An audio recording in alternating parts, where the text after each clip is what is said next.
Alright, we got no new Gundams coming up in this episode.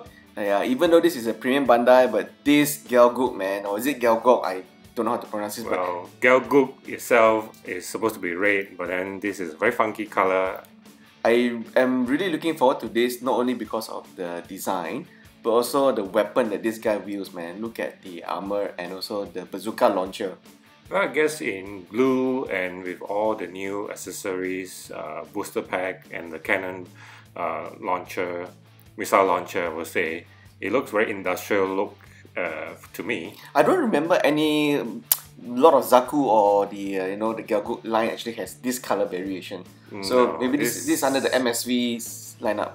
Yeah, this is really funky. Right. So the next master grade that we have coming up is the GM Sniper Custom. I'm actually not very keen with this kit. It looks very plain. Well, you have GM collectors who will be pleased with this version because the sniper version has a lot of guns and cannons. Well, I would say it's pretty cool. Yeah, I suppose the color for this GM Sniper looks alright. And as you say, there are a lot of GM collectors out there who might want to have this. I feel like this RG version, even though they've came out with plenty of Zakus, the Johnny Ridden Zaku 2 is, I would say, one of my favorite. Yes, if you look at the colors of the Johnny Ridden Zaku, the red looks a bit different from the earlier Zaku that was released. And from the pictures that we've seen from the frame, it is interesting to note that the frame here is different from the earlier real grade Zaku that was released. So if you're a Zaku collector like myself, you won't get bored assembling the frame because it won't be the same frame that you assembled before. Okay, the color, I hope it is the color of the plastics. Yeah. But we have another Johnny Ridden's The Master Grade. exclusive Zaku in Master Grade, and this is also a premium Bandai. I would say it's the color is a bit different. Yeah, I actually, maybe it's a pictures, but from the looks of it, the real grade Johnny Ridden Zaku red looks a bit more, how do you say, more pronounced.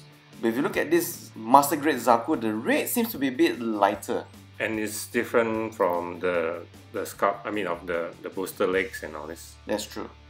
Well, there's definitely a lot of premium Bandai releases coming soon, and get ready for Axia Overload because this is the 10th anniversary of the 00 anime, which is why we have a lot of reissues as well.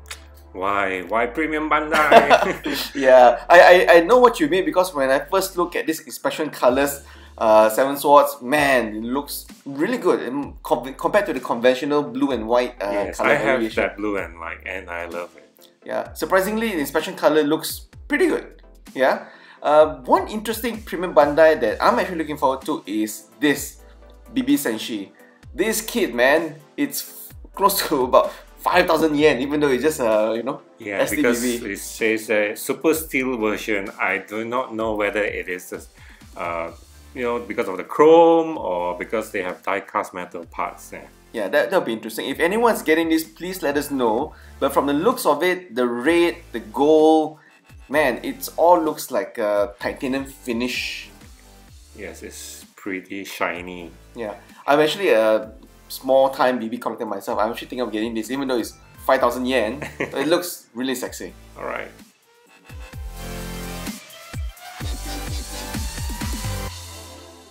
Okay, next we have another RG Gundam Axia, and it's nothing new, but it's a gloss injection version.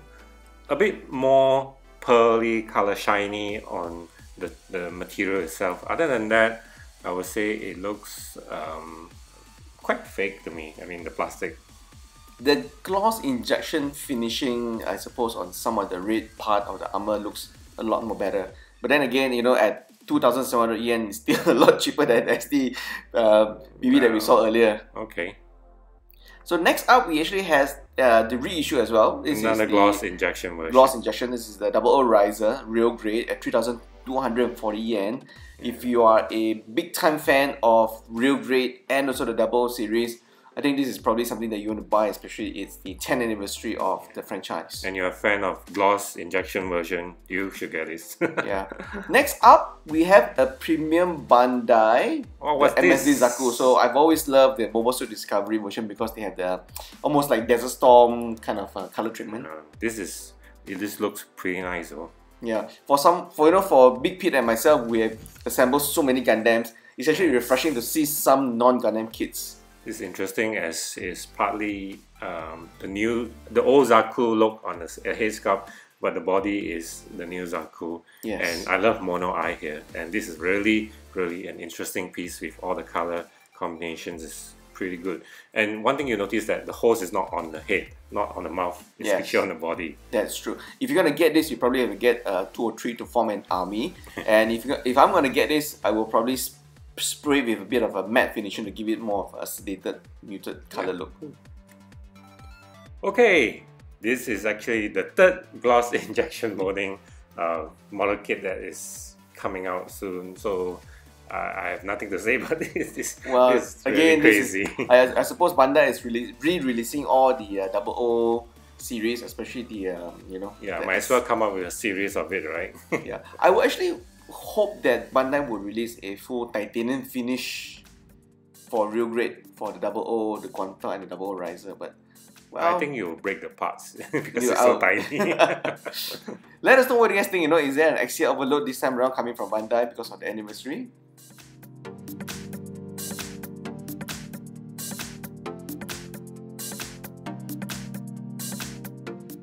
Well, as Big Pete and most of you know, I love to collect kits that has a lot of blings, and this titanium finish Justice is something that is on my radar now, Big Pete. I am definitely going to get this. It's just a matter of when. Of course, this is a premium Bandai special and it comes with water decals, but then again, if you buy a titanium finish master grade kit like this, you probably wouldn't want to put decals on it, right? Because you kind of hide all the blings and the finishing from it. It's a bit on a high class, look when they put in the stickers or what. I think if it's good, it's good. You put it badly, it looks cheap, right? Yeah. Well, the last item on the list is not a GUNPLA, but it's more of a Zaku head. So it's interesting. It's interesting because a lot of third party has already come up with a head bus model for the Gundams, but not Zaku. So at least Bandai has come up with something refreshing for once. Yeah, I think recently they released a few kind of like those gashapon heads Yes. of Zaku, and I think they sell it pretty well. And from there, I think they will produce something like that to. I mean, this is a test market, right? Yes. Yeah, this is a new product coming out and the first of its own. And like you have mentioned, there are actually a lot of third parties in the market is doing all the Gundam heads. So Bandai is catching up with the trend, I would say. Yeah, it is interesting that they release Zaku instead of a Gundam head. And obviously, maybe for some obvious reason, like for example, this Zaku head actually has light up eyes. And when you open up the head, actually there's some sound effects as well. So I suppose it's easier to manipulate compared to a Gundam head for say. Cool. All Right. So what do you guys think of this and the other releases from Bandai coming soon in the next few months? Let us know what kits you guys are getting, and we'd love to hear you guys talking about it in the comments. Thanks for watching. All right, bye.